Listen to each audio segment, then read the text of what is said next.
Olá, pessoal! Sejam muito bem-vindos a mais um episódio do Juventude pelo SUS. É uma alegria enorme ter vocês aqui com a gente, acompanhando esse espaço de diálogo, escuta e transformação. O Juventude pelo SUS é uma organização nacional que engaja jovens de todo o Brasil na missão de contar as histórias de grandes lideranças na saúde do país, desde profissionais da linha de frente até pesquisadores e gestores. Também trabalhamos com a produção de relatórios de políticas públicas, que expressam com seriedade e profundidade as prioridades da juventude brasileira em saúde. E no episódio de hoje, temos uma convidada extremamente especial, que eu estou super emocionada de ter a presença dela aqui, que é a professora Márcia Castro.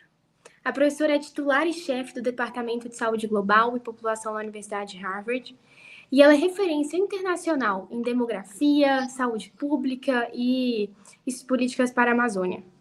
Ao longo da sua carreira, a professora Márcia desenvolveu estudos que influenciaram políticas públicas no Brasil e no mundo inteiro, com destaque para sua atuação durante a pandemia de Covid-19 e sua defesa incansável do SUS, baseada em evidências. Aqui no Juventude pelo SUS, nossa missão é justamente registrar essas trajetórias que inspiram e transformam. E a história da professora Márcia Castro é uma das mais brilhantes e impactantes que já contamos. Então, fique aqui com a gente para mergulhar nessa conversa e descobrir como a ciência, quando guiada por propósito, pode mover o mundo. Professora, não poderia deixar de agradecer mais uma vez pela sua presença aqui, de verdade. É muito emocionante para mim poder contar com a sua presença. E assim, eu queria começar com uma perguntinha um pouco mais pessoal, assim, um pouco mais para saber um pouquinho mais da sua história. Então, pegando o gancho, acho que a gente podia falar sobre dois pontos principais. O primeiro é, se você fosse escrever a sua autobiografia, assim, um livro assim com a sua autobiografia, a história da sua vida, a sua jornada do Brasil para Harvard, todas as suas histórias, trajetórias, qual seria um capítulo assim que você dedicaria para os jovens aqui do Brasil e às vezes até mesmo os jovens do mundo todo? Bom, primeiro, obrigada, Ana. É um prazer enorme estar aqui. Agradeço o convite. É muito inspirador, eu acho, a gente falar para os jovens, porque eu fico imaginando, quando eu era jovem, a importância de você ouvir pessoas que podem te inspirar e te ajudar na carreira. É, eu acho que sim, eu nunca vou escrever minha biografia, mas se eu fosse escrever, eu acho que um capítulo que é fundamental é ressaltar a importância dos valores para a vida que a família te dá, mas acima de tudo a importância da educação, né? O meu pai estudou até a terceira série, a minha mãe terminou o científico, o antigo científico, mas assim sempre foi extremamente importante na nossa família mostrar a importância da educação. Então, eu e meu irmão somos os primeiros da família a chegar na universidade, mas por isso, pelos valores que a gente recebeu, de como a gente trabalha muito para conseguir as coisas na vida, a gente só deve querer conseguir o que a gente pode ter, não é tentar almejar coisas que a gente nunca vai ter, mas o valor da educação em conseguir galgar os diferentes degraus da vida, sem pular degrau, porque quem sobe muito rápido também acaba caindo mais rápido. Então, acho que um pouco isso, né? É como a gente cria as raízes na nossa vida, que são os valores que a gente desenvolve quando a gente é criança, e a importância da educação para a gente chegar até onde chegou. Eu acho que isso é vital, até porque, de certa forma, a gente vive um momento no mundo que acho que as fundações da educação estão sendo um pouco atacadas também, né? Então, eu acho que isso é muito importante. E mais ainda, eu vivi meu período de educação básica durante a ditadura, né? E aí, quando a ditadura acaba, acho que vem um momento de descobrir o quanto a gente não sabia, porque nunca era ensinado, como o ensino era filtrado, então acaba dando mais valor ainda para a gente correr atrás. Assim, meu período na universidade foi um período de redescoberta, eu acho, do Brasil e na pós-graduação também. Então, eu acho que eu ia começar por aí, porque tem, infelizmente, ainda tem muita gente achando que o caminho é muito fácil e a educação não importa, ou que valores não importam, né? E eu acho que isso é a base de tudo, é o que me mantém até hoje. Sem raízes, sem valores e sem educação, eu jamais estaria onde eu estou.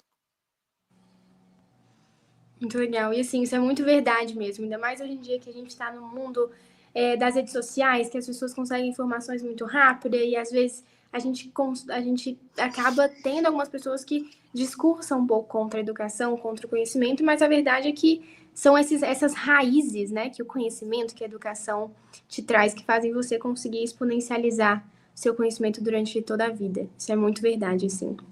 É, e, assim, seria muito especial se você contasse sobre 2 áreas da sua vida de estudante, assim.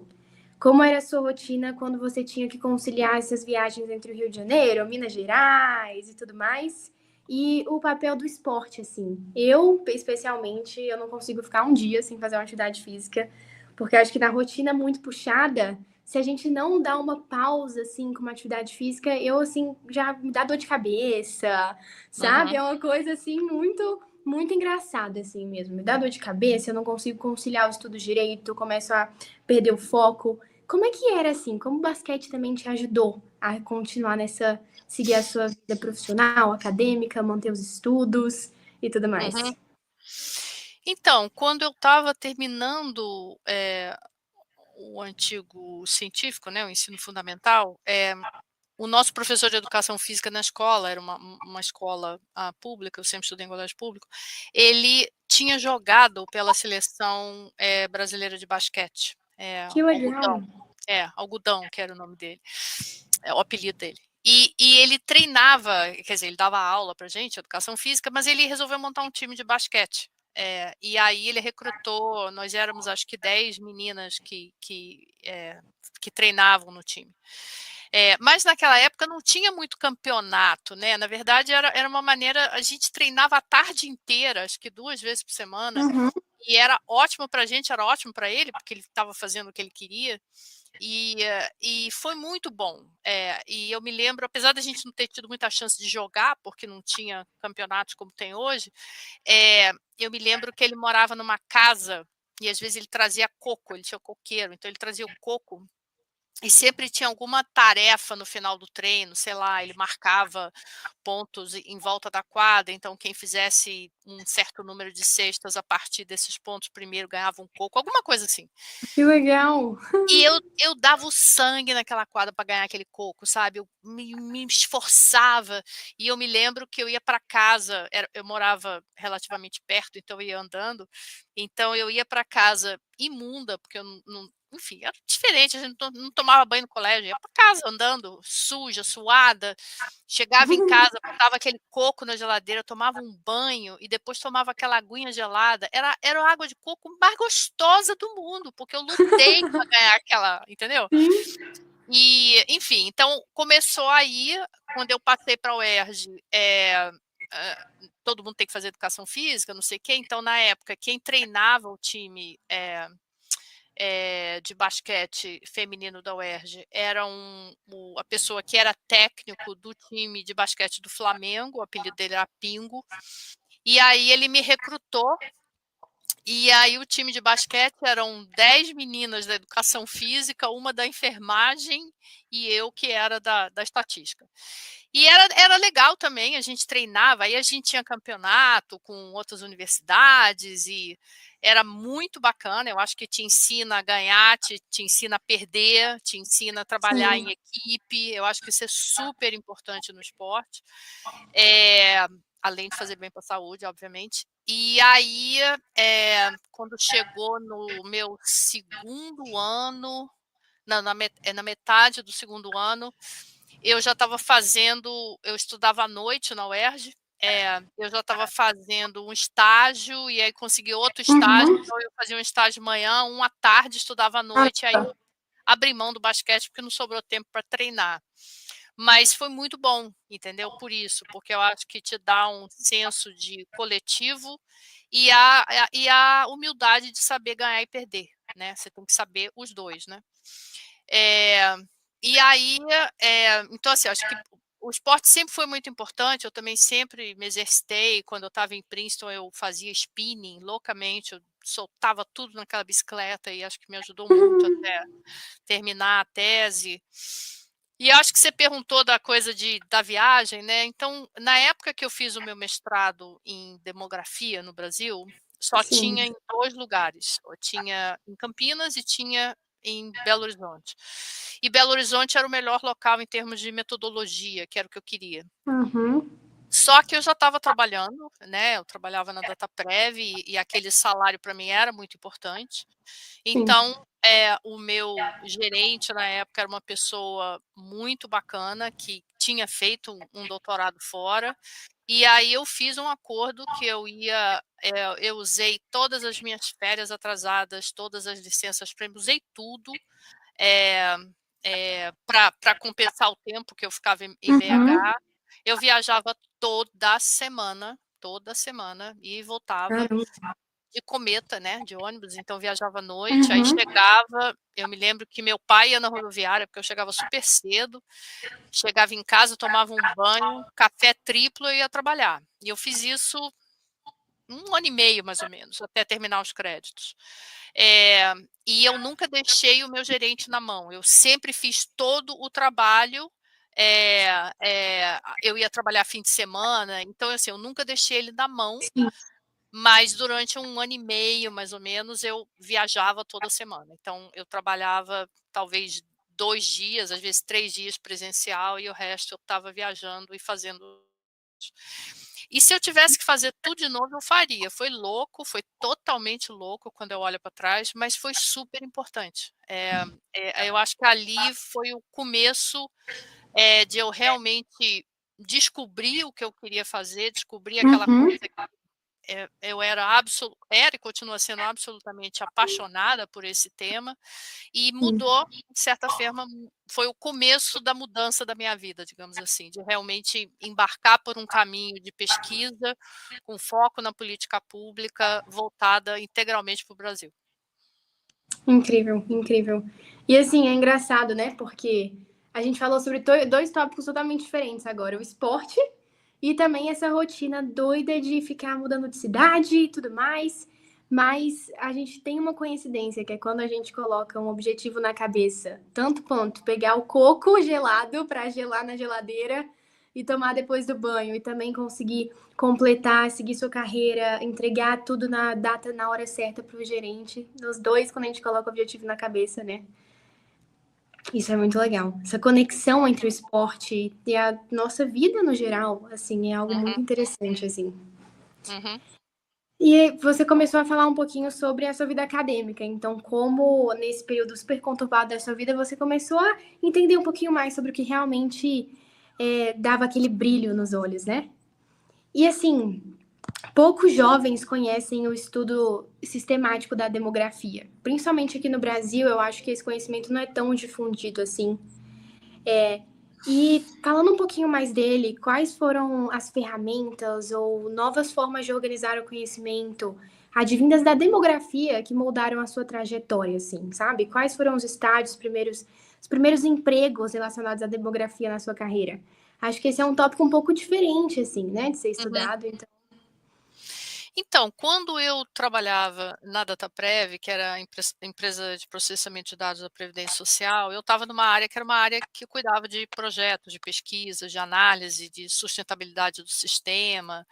E, e eu me dei conta, com o trabalho que eu estava fazendo lá, que muitas das coisas que eu estava fazendo, muitas das análises que eu estava fazendo, na verdade, elas estavam usando métodos demográficos.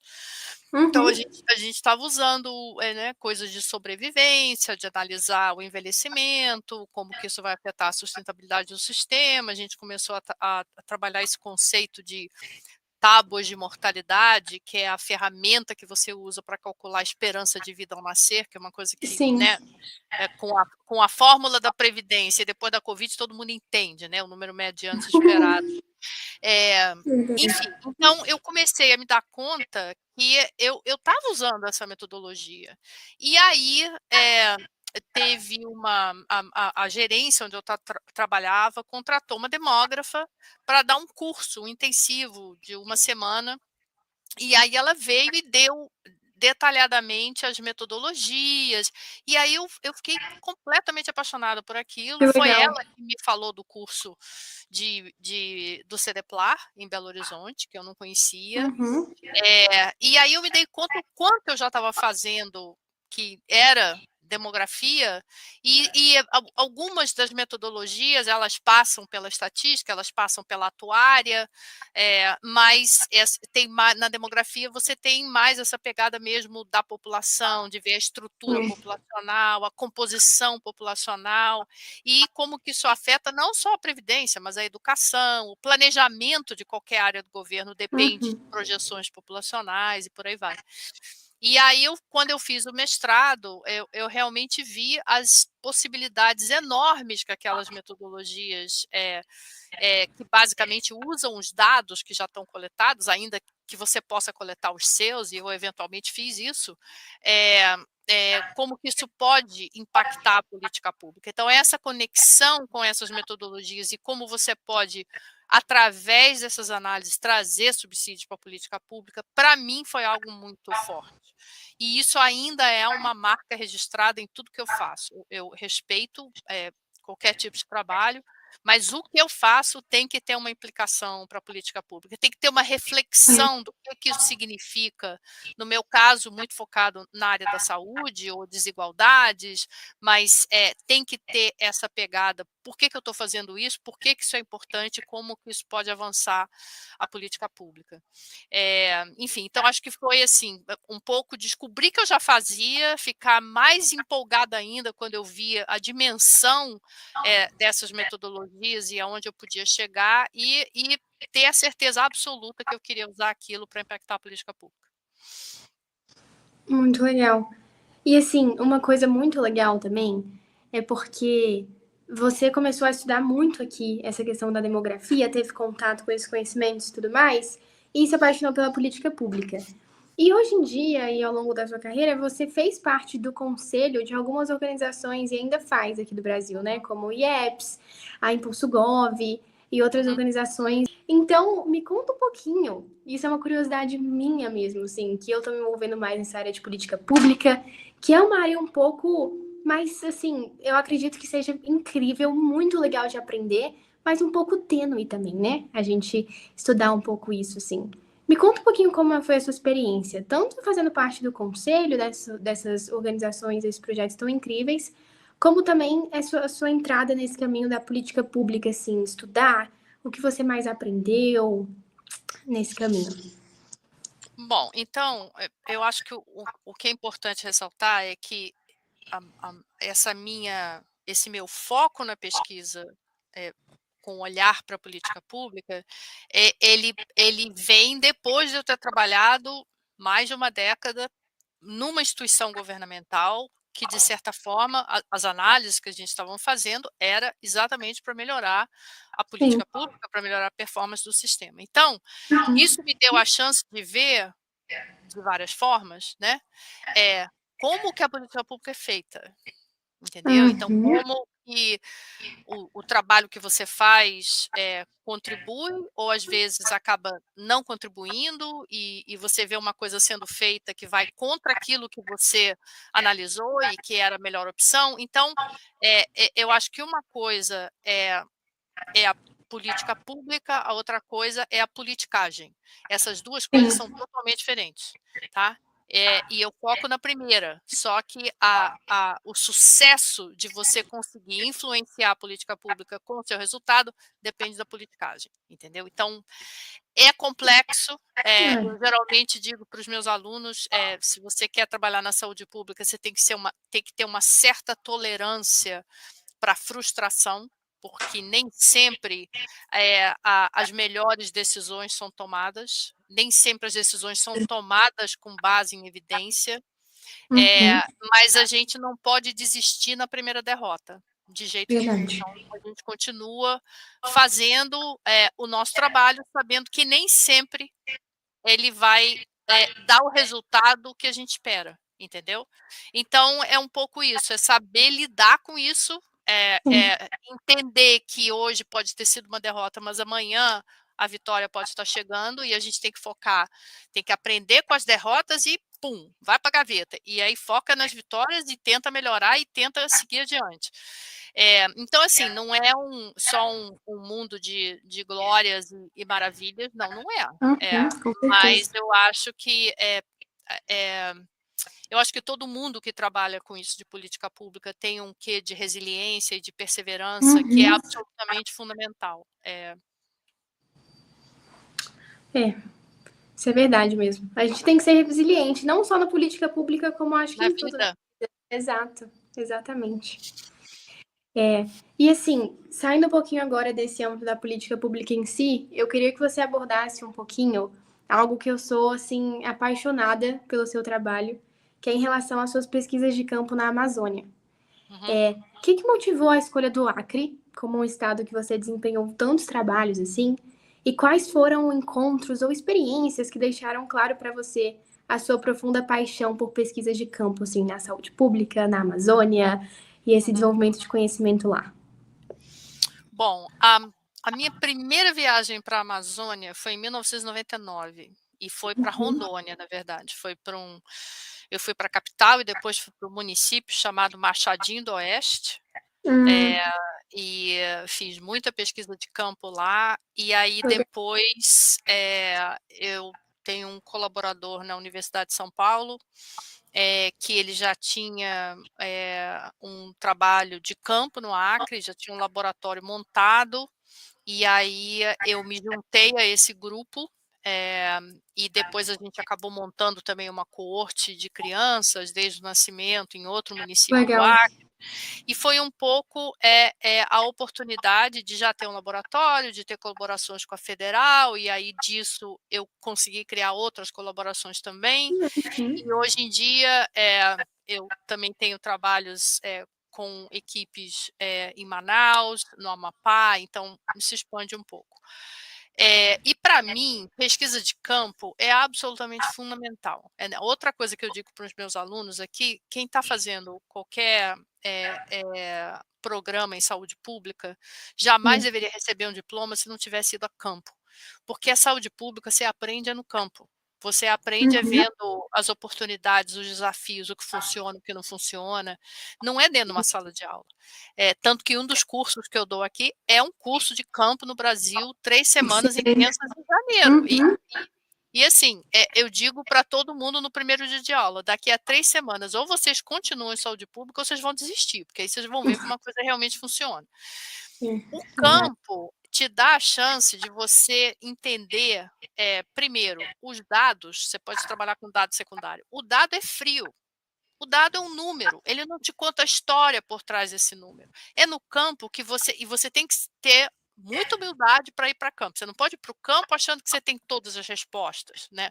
Você vai no campo para ouvir, para entender, porque ninguém sabe mais sobre aquele problema que você está tentando trabalhar do que a pessoa que está lá enfrentando o Sim. problema. Então, ele primeiro que ele te ajuda a ser um ser humano melhor, sem brincadeira, porque você vê outras realidades, você começa a entender a importância de você saber ouvir, de você saber interagir, de você trazer membros de diferentes áreas, diferentes atores daquela comunidade. Tudo isso vai tornar a sua análise dos dados muito mais rica e, acima de tudo, vai te dar a informação que você realmente precisa para começar uma conversa de melhoria de política pública. Ou Uhum. seja, qualquer pessoa que faça um trabalho sobre a Amazônia, que vai impactar a política pública, você nunca botou os pés na Amazônia, esse trabalho muito provavelmente não serve para nada, porque você não entende o contexto, você nunca deu chance para as vozes dessas comunidades te explicar qual é o problema. Então, para mim, o campo é absolutamente fundamental. Eu jamais ia conseguir escrever alguma coisa, eu liderando, né? Por exemplo, se eu tenho um aluno da Indonésia que fez um trabalho, conhece a Indonésia, eu vou ajudar a auxiliar como orientadora daquele trabalho. Mas eu liderar um trabalho de uma localidade que eu nunca fui, eu não consigo fazer, porque você não entende qual é o contexto É daquela área. verdade. Uhum. Então, assim, para mim, o campo é absolutamente fundamental para te dar a base para entender o que os números vão começar a te dizer. Sim, com certeza, não imagino.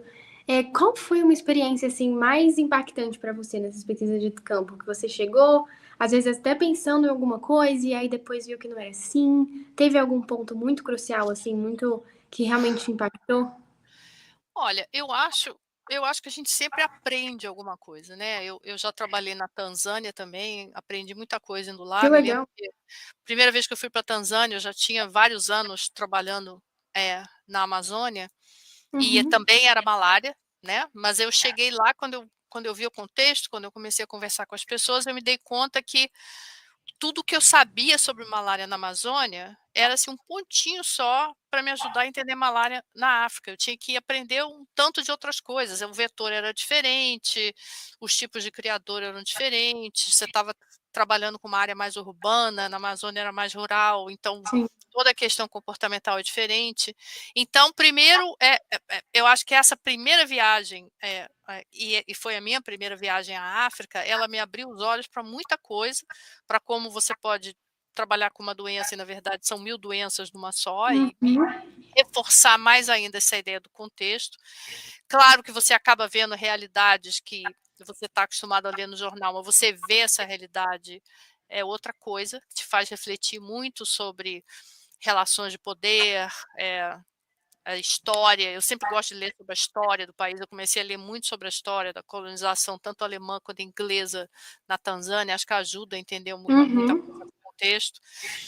E assim, na Amazônia, eu acho que tem várias coisas. Acho que tem momentos que são muito marcantes. Por exemplo, uma vez trabalhando numa área de assentamento agrícola, eu vi o prédio da escola, né? Então eu entrei lá para ver o prédio da escola. E aí tem uma professora só e tinham cadeiras viradas para cá, para lá, para cá e para cá, né? Orientadas assim. E eu perguntei para a professora por quê. Então, aquela professora dava 4 séries, primeira, segunda, terceira, quarta, na mesma sala. Os alunos estavam na mesma sala, enquanto ela dá aula para um, o outro faz um trabalho, o outro faz alguma coisa. E eu fiquei pensando, essa professora é uma heroína. Essa merece ser chamada de heroína, porque ela está dando 4 séries numa única sala, Uhum. sabendo que quando a merenda acaba, nenhum aluno vai vir. E aí a gente entrevistava algumas famílias e perguntava: "Ah, o seu filho está na escola e o que que você acha?". "Ah, tá indo para a escola, mas eu sei que não vai adiantar nada". Então, assim, essas coisas, elas são muito impactantes, porque Sim. uma coisa, novamente, você pode baixar o censo escolar e ver uma estatística, você não vai entender o que isso significa se você não for lá e ver, Uhum. entendeu? Então essa é uma realidade importante de se entender. Em janeiro agora, quando eu dei o curso em Fortaleza, eu fiz questão de ir aí a um município, chamado Senador Pompeu, que eu havia lido a história sobre os campos de concentração da seca no Nordeste. E o único que ainda tem alguma ruína é em Senador Pompeu. E isso foi muito marcante, ir lá e entender esse momento da história em que você tem as pessoas sofrendo com a seca, tentando vir para a capital, porque lá tem mais Uhum. recurso, são Sim. parados, né, vão para esses campos teoricamente para ter algum atendimento, ter emprego, comida, e quantas pessoas morreram, quer dizer, uma coisa horrorosa da nossa história, que muita gente não conhece. Então, ir lá também e conversar com algumas pessoas que conhecem a história e ver alguns documentos, enfim, eu acho que isso ajuda na formação do ser humano, é isso que eu estou tentando dizer. Então, ir a campo é muito importante. Eu acho que para quem está na academia e ainda acha que a beleza da academia é você sentar no seu escritório e publicar artiguinhos, tá, parou no tempo, né. A importância da academia é você dar um significado para aquilo que você faz, é você engajar com a comunidade, é você engajar com a mídia quando a situação for complicada, né, enfim, acho que muitos de nós tivemos que fazer isso num passado não muito distante. Eu acho que isso é importante também, né. Nem todo mundo concorda comigo, mas é a minha maneira de ver o trabalho. Sim, com certeza, sim, isso é verdade mesmo. Ainda mais, assim, na academia, é, você tem que um pouco ter contato com a linha de frente também, né, com quem tá lá, ouvir as histórias das pessoas, o que que as pessoas têm Exatamente. pra contar pra você. O que você Uhum. pode entender. Isso é muito importante mesmo, entender um pouquinho as coisas como elas funcionam fora dos livros de história, né. Mas na Uhum. E, assim, há décadas, assim, existe esse discurso de levar o desenvolvimento à Amazônia, levar ao Estado e tudo mais. Mas essas intervenções, por vezes, chegam sem a devida escuta do trabalho que já vem sendo feito por lideranças locais Uhum. e suas prioridades, assim. Então, quais foram os seus aprendizados em relação a como construir genuínas parcerias de pesquisa com agentes e instituições locais, em especial na Amazônia, elevando a voz de quem vive os problemas da região na ponta, assim. A gente falou um pouquinho sobre esse contato, de ouvir as histórias e tudo mais, mas e em relação a, assim, ter contato, trabalhar com pessoas que estão na ponta, assim, né? Fazer essas parcerias. Uhum. Então eu vou responder em algumas partes. A primeira coisa é que, como eu falei antes, a minha educação fundamental foi toda, e o começo e a faculdade também, durante o período da ditadura, né. Então, Sim. quando eu comecei a trabalhar com a Amazônia, eu devorava livros, eu devorava documentos, assim, eu acho que eu nunca li tanto, tão rápido em toda a minha vida, porque era um conhecimento que eu achava que, assim, eram décadas que eu não tinha aprendido, porque nada disso era ensinado, né. Muito pelo contrário, né, eu me lembro na escola, eles falavam sobre os grandes projetos, a Transamazônia, aquela coisa muito doida, né, quando eu paro para pensar. E aí, se a gente olha, o que acontece é que os chamados modelos de desenvolvimento para a Amazônia, e houve vários, né, todos eles eram muito baseados na extração de recursos, então uma extração predatória, na verdade, Uhum. e ignorando totalmente a cultura local, a população local, as demandas da população local, o conhecimento que essas populações têm em lidar com a floresta, né.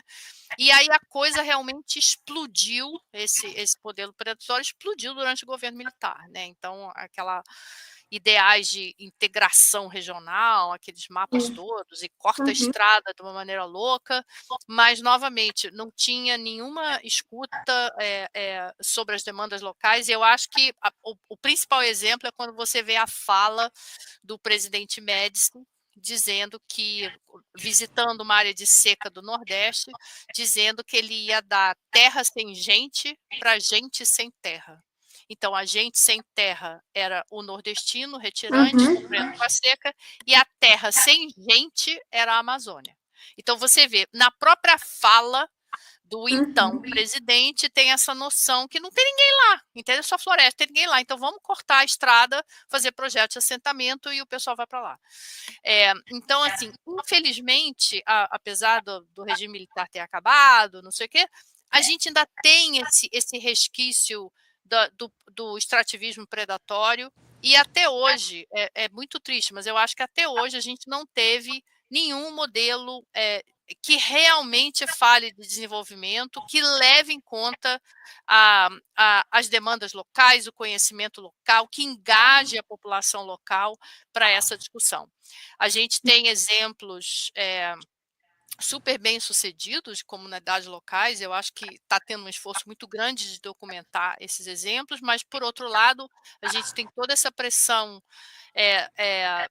um pouco ligada à pecuária, um pouco ligada à agricultura, né, a expansão da soja, do gado, a expansão do garimpo ilegal. Então, assim, Sim. grande parte dessas atividades são ilegais e acaba afetando exatamente as populações locais, acaba afetando as populações que menos causam perturbação ambiental na Amazônia, e a gente vê a importância por exemplo, de ter áreas demarcadas, áreas preservadas, que geralmente você quase que identifica elas numa imagem de satélite, porque elas são mais protegidas, né? Então, eu acho que a gente ainda tem um pouco. E se você olhar, digamos assim, fora da Amazônia, você pega enfim, pessoas no centro-sul, acho que ainda não entendem muito bem a importância da floresta, e acho que todo brasileiro deveria estar lutando por um modelo melhor da Amazônia, para parar essa coisa, essa exploração ilegal que a gente vê. mas eu acho que isso realmente ainda não acontece. Eu acho que a Amazônia ainda é uma coisa muito desconhecida para o Sim. brasileiro médio. Ainda é um tema que só aparece nos jornais quando tem desgraça, né? Acho que é lamentável isso. A gente devia estar falando muito mais sobre as experiências de sucesso, como a floresta em si oferece soluções para problemas. Com certeza. Mas acho que infelizmente a gente tem um pouco esse viés, né? O que vira notícia geralmente é o que é dramático, né? Enfim, essa é outra história, mas acho que acaba sendo um problema também para essas áreas. É verdade. O nosso último podcast, inclusive, foi com a Miriam Crechu, que foi a primeira cirurgiã cardiovascular indígena aqui no Brasil. E apesar dela não ter nascido, né, em uma aldeia na Amazônia, ela nasceu numa aldeia em Santa Catarina. Mas uma das coisas que a gente discutiu no nosso podcast, inclusive, assim, que ela me ensinou muito sobre isso até, foi exatamente sobre esse apagamento de conhecimentos transcendentais, assim, sabe? E aí eu tava discutindo com a Miriam exatamente isso, assim, de como essas plantas medicinais, esses conhecimentos poderiam, de certa forma, revolucionar a saúde pública brasileira também. E isso é muito importante, assim. E puxando um pouquinho o que você falou em relação a, inclusive, pessoas, figuras do governo, né, acabarem não mostrando um pouquinho sobre o conhecimento que as populações da Amazônia já têm, né? Então, por exemplo, nessa propaganda do Nordeste, de transferir as pessoas para terras sem ninguém, né, na Amazônia, durante a pandemia a gente acabou vendo algumas figuras tendo que se posicionar politicamente diante do negacionismo, assim, da ciência. Então, tanto na vacina quanto em relação a medicamentos e tudo mais. E qual foi o seu papel, assim? Como você acha que você pôde atuar durante a pandemia para conter esse sucateamento do SUS e influenciar políticas públicas que fossem embasadas em dados e evidências científicas, assim?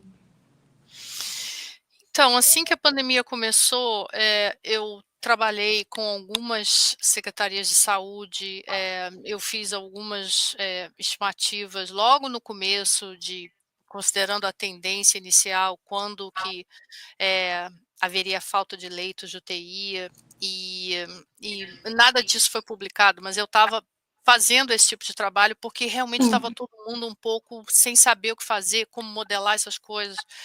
E aí eu comecei a fazer alguns trabalhos, eu participei de alguns grupos que foram formados na época para tentar ajudar pessoas de diferentes áreas e tentar juntar esse conhecimento para ajudar de alguma maneira com análise, considerando tudo que estava acontecendo. Eu também trabalhei com algumas pessoas do ministério que estavam meio que Que nadando legal. contra a corrente, e a gente fez muito trabalho junto, alguns trabalhos que o meu nome nunca apareceu, mas eu estava ajudando a tentar Sim. colocar alguma informação boa. E aí eu publiquei alguns também, enfim, de certa forma, expondo o que estava acontecendo, enfim, ninguém estava vendo direito, quantificando o que estava acontecendo, mostrando a desigualdade das consequências, mostrando como áreas na Amazônia estavam sendo extremamente impactadas, mostrando a rapidez da expansão da doença. E eu fui muito vocal sobre isso. Então, enfim, eu acabei dando muita entrevista por conta dos trabalhos que eu estava publicando. Que legal. O que me ensinou muita coisa também, né? Porque, enfim, nem todo jornalista está preparado para lidar com alguns tipos de informação. Então, enfim, na média foi tudo bem, mas acho que teve alguns problemas, porque havia essa questão de tentar buscar drama, e eu não queria relatar drama, eu queria relatar a informação. Enfim, eu participei de muitos podcasts que as pessoas me convidavam dependendo da reputação de quem convidava e do canal, eu aceitava, e eu achava que naquele momento era importante ter as Sim. vozes que traziam o que estava acontecendo, que traziam uma análise do SUS, que ressaltava como a gente poderia estar tendo uma performance totalmente diferente se a gente realmente tivesse usando a estrutura do SUS como o Brasil tem. O Brasil era único nesse sentido. Enfim, foi uma época extremamente desgastante, porque a gente estava todo mundo trabalhando de casa, enfim, acho que teve dias que eu trabalhei 18 horas seguidas, assim, era uma loucura, mas eu acho que foi importante fazer isso, porque o volume de bobagem que circulava era tão grande que era uma Sim. obrigação quem tivesse aquele tipo de treinamento de tentar dar uma contribuição para o que estava acontecendo. Então, assim, eu acho que foi importante, ah, pelo menos 2 dos estudos que eu fiz, eu sei que faziam parte dos documentos analisados pela CPI, que foi instaurada, e, enfim, eu faria tudo de novo, não me arrependo de nada do que eu fiz. Então, eu acho que tem algumas coisas que têm que ser ressaltadas, né. Primeiro que o SUS, considerando países que têm mais de 100 milhões de habitantes, é o maior, tá, é o maior sistema de saúde universal. Sim. O programa, de estratégia de saúde da família, que são o programa que envolve os agentes comunitários, que trabalham em áreas definidas, em times com Uhum. enfermeiros, técnicos de enfermagem, médicos, é um dos maiores também que existem, e assim, é algo que revolucionou a atenção primária no Brasil e foi extremamente importante para vários indicadores, redução da mortalidade infantil, redução das desigualdades nas mortes evitáveis, e a lista é longa, tá? O efeito desse projeto usando agentes comunitários. Então, eu acho que isso é importante. A outra coisa que é importante ressaltar é o seguinte: antes do SUS existir, só tinha acesso à saúde quem tinha um emprego formal. E se o SUS Uhum. acabasse hoje, você tinha 3/4 da população brasileira não iam ter acesso à saúde. Importante que Caramba. a gente não se esqueça isso, tá. Uhum. Então, realmente o SUS, com a criação do SUS, é que a gente passou a ter um sistema de saúde que olhe para as populações vulneráveis. O SUS é um mecanismo fenomenal de você reduzir desigualdade. Por isso, porque ele é para todos, ele é universal. Ele trouxe a saúde para essas populações que antes não tinham acesso a nada. Então, também é importante que a gente mencione isso. Veja, o SUS não é perfeito, até porque o SUS nunca foi totalmente implementado, desde o começo ele é um pouco subfinanciado, e não é fácil Uhum. você ter um sistema universal para toda a população, né? Mas ele salva vidas, ele é extremamente fundamental, principalmente para essas populações mais vulneráveis. Eu acho que tem coisas, por exemplo, o gargalo das filas é um grande problema. O Ministério da Saúde desenvolveu um novo programa que se chama o Programa Mais Especialistas, que eu espero que ele tenha uma implementação boa, e isso pode ser uma das mudanças disruptivas mais importantes dos últimos anos, que realmente tem um potencial para reduzir o tempo das filas. Se você pensa pessoas com câncer, por exemplo, isso é absolutamente fundamental para você Com reduzir certeza. a mortalidade. E aí, se a gente pensar, o SUS é muito mais do que a fila, muito mais que a unidade básica de saúde, né?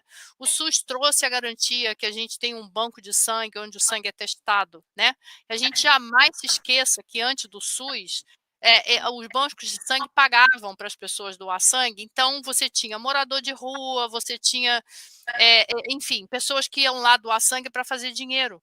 E, né, então, os hemofílicos, tantos hemofílicos que pegaram HIV/AIDS no começo, por causa da transfusão de sangue, Betinho é um deles, entendeu? Era por isso. Então, o SUS garante a qualidade do sangue que as pessoas recebem quando fazem uma transfusão de sangue.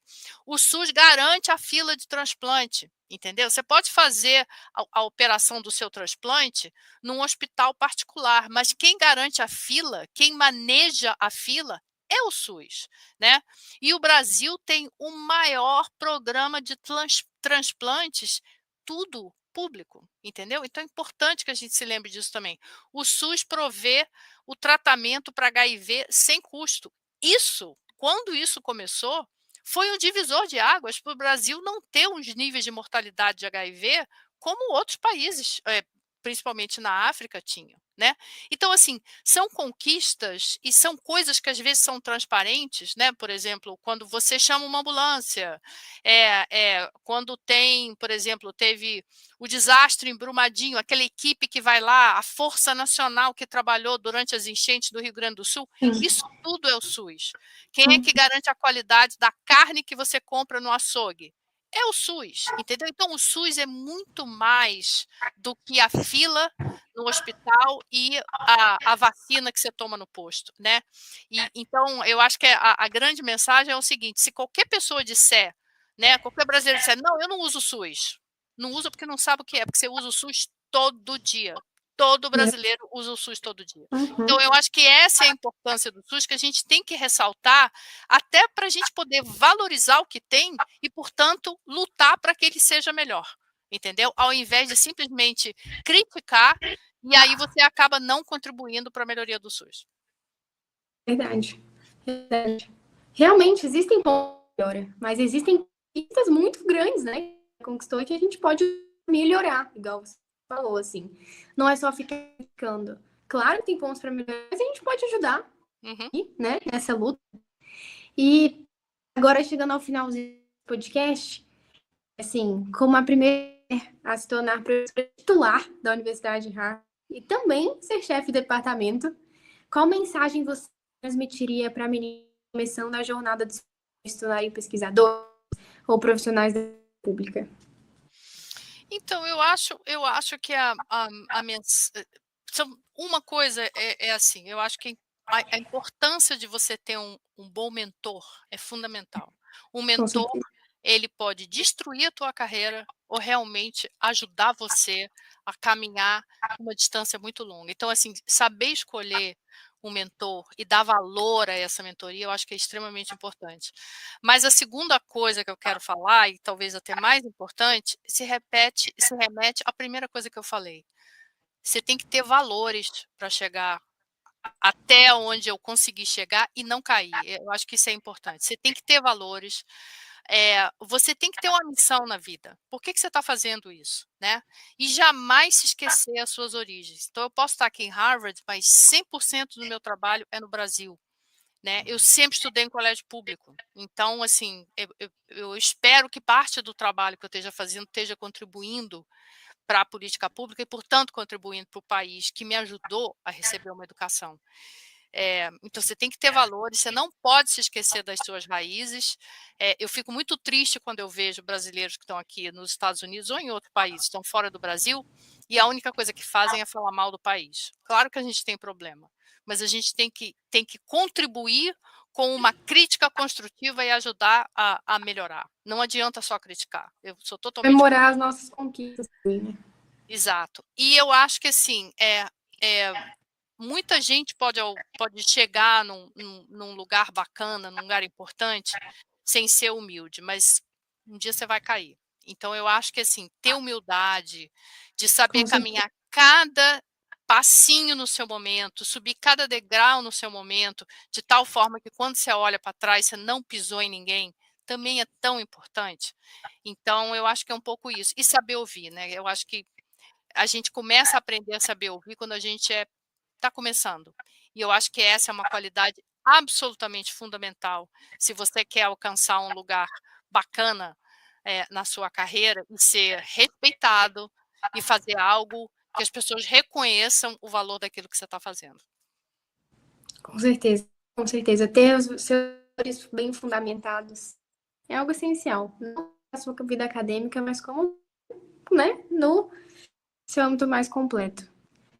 Muito obrigada, professora, por estar aqui. De verdade, assim, palavras, poder aprender um pouquinho com toda a sua experiência é algo muito emocionante, muito mesmo. Obrigada a todos que assistiram. Nós também postamos alguns cortes no Instagram, que vocês queiram. @juventude. Muito obrigada. Obrigada a você, Ana.